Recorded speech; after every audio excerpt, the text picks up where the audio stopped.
नमस्कार दोस्तों, आपका स्वागत है हमारे चैनल। आज हम बात करेंगे LIC में कितने मोड होते हैं और इन मोड से क्या क्या फ़ायदा है और क्या क्या नुकसान है। पूरा वीडियो हम लोग डिस्कस करेंगे, मोड के बारे में बातचीत करेंगे। इसके बाद में आपको तय करना है कि आपको कौन सा मोड अच्छा लगा। तो बात करते हैं शुरू से। सबसे पहले जब हम किसी एजेंट को बुलाते हैं और LIC की पॉलिसी समझते हैं, समझने के बाद में LIC एजेंट हमसे ये पूछता है कि आपको किस मोड में पैसा जमा करना है। अर्थात आप अपनी जो किस्त है वो मंथली मोड पे देंगे, क्वार्टरली मोड पे देंगे, हाफरली मोड पे देंगे या ईयरली मोड पे देंगे। मतलब आप अपनी किस्त मासिक जमा करेंगे महीने के महीने, या आप 3 महीने के अंतराल में जमा करेंगे, या 6 महीने के अंतराल में, या सालाना में, साल में एक बार आप अपनी किस्त देंगे। तो इस तरीके से हम देखते हैं कि LIC का जो एडवाइज़र आता है वो हमसे ये कहता है कि आप अपनी पॉलिसी की प्रीमियम किस मोड से जमा करेंगे। इसी को ही मोड बोला जाता है LIC की भाषा में, इसी को ही हम मोड बोलते हैं। ये हमारे 4 मोड होते हैं। एक होता है मंथली, दूसरा क्वार्टरली, तीसरा हाफरली और चौथा ईयरली, मतलब सालाना, एक मुश्त। अब हम बात करेंगे कि मंथली मोड में क्या करना होता है। मंथली मोड हमारा कैश नहीं होता, बाकी जो सारे मोड होते हैं क्वार्टरली और हाफरली और ईयरली, ये कैश भी हम जमा कर सकते हैं, लेकिन मंथली मोड में कैश की सुविधा नहीं होती है।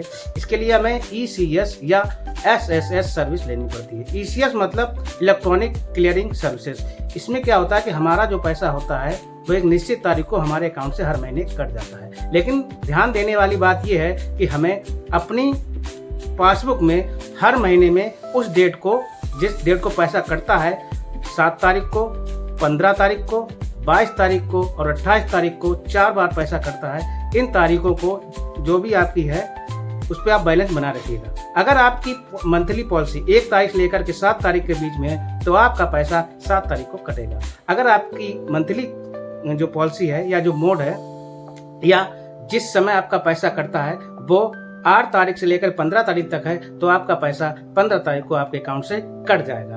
अगर आपकी पॉलिसी 16 तारीख से लेकर के 22 तारीख के बीच में है तो आपका पैसा 22 को कटेगा।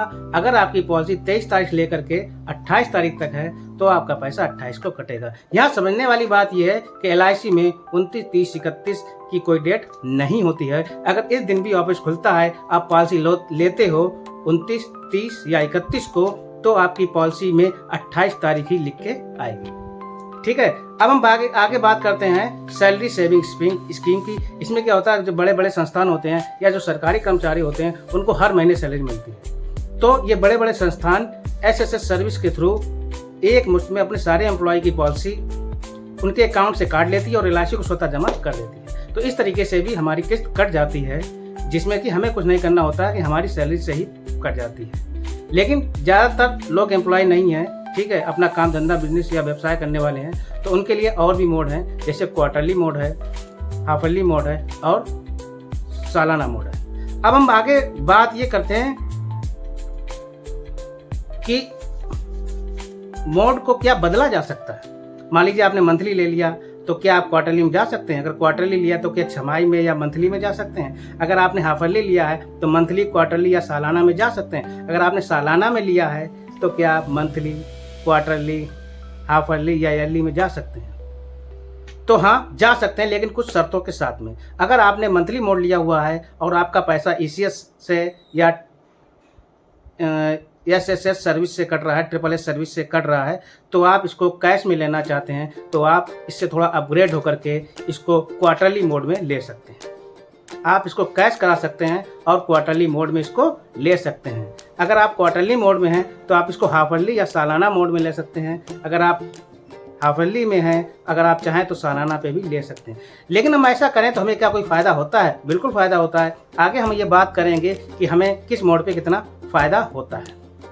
लेकिन अगर आप हाफरली में हैं तो मंथली मोड पे जाने में आपको समस्या होगी, आप कैश नहीं ले सकते। इसके लिए आपको अकाउंट लगा करके ECS मोड लेना पड़ेगा। अगर आप अकाउंट से पैसा कटवाओगे तो आपको मंथली मोड मिल जाएगा, लेकिन अगर आप कैश देना चाहते हो तो मंथली मोड नहीं होगा। इस बात का भी विशेष ध्यान रखिएगा कि आप कोई भी मोड जब ही बदल सकते हो जब आपने जिस समय पॉलिसी ली है उतने वो वर्ष पूरा कंप्लीट हो गया हो। जैसे मैंने 1 जनवरी 2002 में पॉलिसी ली है और उसके बाद 1 जनवरी 2023 से पहले चारों किस्तें जमा हो चुकी हों, 1 जनवरी 2025 से पहले अगर चारों किस्तें जमा हो चुकी हैं या एक किस्त सालाना है वो जमा हो चुकी है, तो हम अपने मोड को बदल सकते हैं। कहने का मतलब यह है कि 1 साल की सारी प्रीमियम अगर जमा हो चुकी है और जो डेट आने वाली है हमारी अगले साल की, उससे हम 10 दिन या 15 दिन पहले हम अपने मोड को बदलवा सकते हैं। इसके लिए करना क्या होगा, सिंपल सी एक एप्लीकेशन देनी पड़ेगी और आपको आधार कार्ड देना पड़ेगा। एप्लीकेशन में लिखना पड़ेगा कि हम अपना मोड बदलवाना चाहते हैं। ठीक है, अब आगे बात ये करते हैं कि हमारा जो ग्रेस पीरियड है इसमें कितना होता है। तो ग्रेस पीरियड हमें अलग अलग मोड में अलग अलग है। अगर हम मंथली की बात करें तो हमें केवल 15 दिन का ग्रेस पीरियड दिया जाएगा। ग्रेस पीरियड का मतलब ये है कि अगर आपकी पॉलिसी 1 जनवरी की है तो आप 15 जनवरी तक अपनी किस्त जमा कर सकते हैं। इस दौरान आपसे कोई लेट फीस नहीं ली जाएगी। यही बात अगर आप क्वार्टरली, हाफरली या ईयरली मोड की किस्त है और आप इसको मैक्सिमम 30 दिन तक का ग्रेस पीरियड आपको मिलेगा और आप 30 दिन के अंदर किस्त जमा कर देते हैं तो आपसे कोई भी लेट पेमेंट नहीं लिया जाएगा। तो कोशिश ये करिएगा लेट पेमेंट वो ग्रेस पीरियड का पूरा फ़ायदा ना उठाएं। जैसे भी आपके पैसे हो जाएं, थोड़ा पहले भी हो जाएं तो भी जमा कर दें, या सेम डेट जमा कर दें, या डेट से 5 दिन या 10 दिन के अंदर जमा कर दें। कभी कभी क्या होता है, हम लोग ग्रेस पीरियड के भरोसे बैठे रहते हैं और उस समय जब किस्त जमा करने का समय आता है हमारे पास कोई आपदा आ जाती है, कोई विपत्ति आ जाती है, हमारे पास पैसे नहीं होते हैं। उस दौरान क्या होता है कि हमारी किस्त छूट जाती है। बाद में भगवान न करे कोई क्लेम आ जाता है या कोई दुर्घटना हो जाती है और किस्त ड्यू होती है, तो उस दौरान हमारे क्लेम को मिलने में थोड़ी मुश्किल खड़ी हो सकती है। इसलिए मैं आपसे ये कहना चाहता हूँ कि ग्रेस पीरियड के भरोसे ना रहें।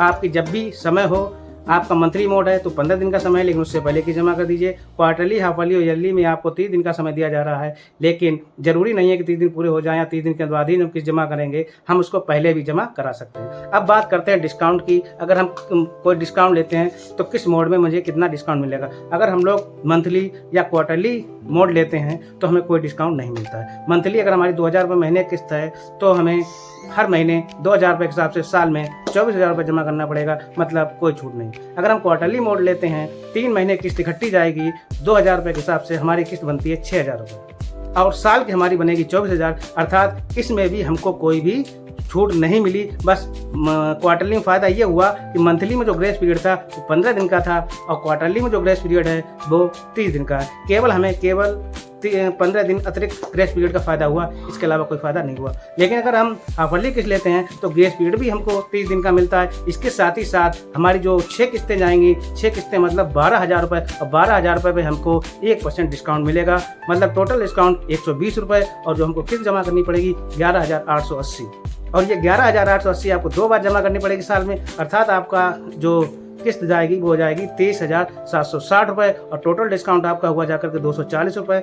अर्थात आप 24,000 ना दे करके 240 रुपये डिस्काउंट साल में मिलेगा और 23,760 पे करके आपकी साल भर की किस्त पूरी कंप्लीट हो जाएगी।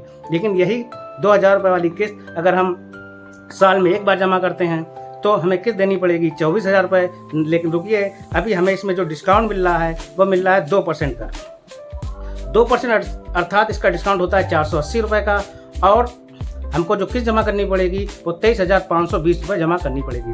अर्थात अगर हम देख रहे हैं कि अगर हम हाफरली में 2 किस्तें जमा करते हैं 120 रुपये छूट के साथ में हमको 240 रुपये छूट मिल रही है, जबकि सालाना में एक बार में केवल 24,000 रुपये की किस्त आती है, उसमें 23,520 रुपये जमा करते हैं और हमको जो छूट मिल रही है वो 480 रुपये की मिल रही है। दोस्तों, अब आप सोचिएगा कि आपको कौन सा मोड अच्छा लगा।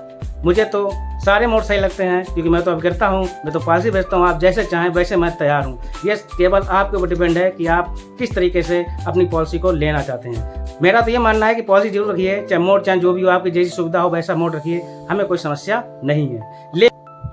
अगर आप देख रहे हैं हाफरली मोड लेते हैं तो हाफरली में आपको 120 2 बार आपको डिस्काउंट मिलेगा, जिसमें टोटल डिस्काउंट 240 रुपये का होता है और ईयरली में एक बार में ही आपको 480 रुपये का डिस्काउंट मिल जाता है। अब ये आपको तय करना है कि आपको कौन सा मोड चाहिए।